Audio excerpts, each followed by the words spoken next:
protecting our lungs is really important. And the best way from a Chinese medicine standpoint is to eat to nourish the lungs. Interesting, because Mhm. it doesn't matter if you smell smoke or not.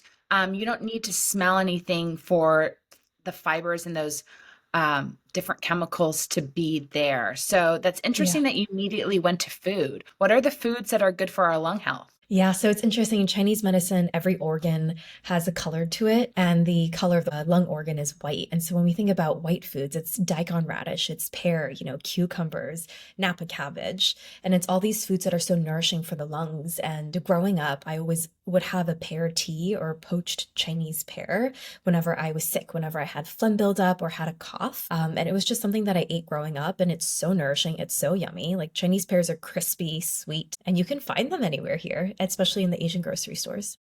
Yeah, and they're actually in season right now. So even if you Yes. go to your local farmer's market here in California, you'll find Asian pears right now. So the timing couldn't have been better, unfortunately. Yes. So when it comes to lung health, so there's foods that we can eat to kind of help break Mhm. up anything that's collecting there. Yep.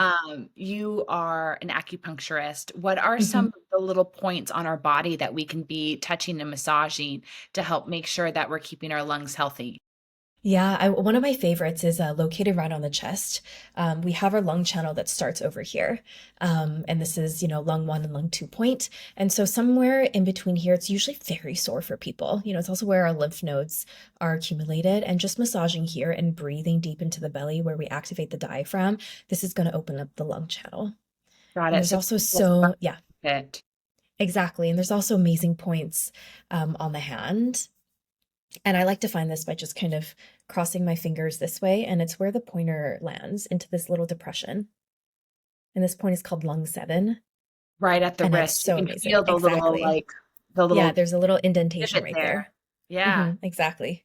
Yeah, it's that pocket fascinating. of chi and energy that we want to activate the lungs. And so those 2 points are so wonderful, and I've just been massaging it nonstop for the past week. And how long should we massage it for?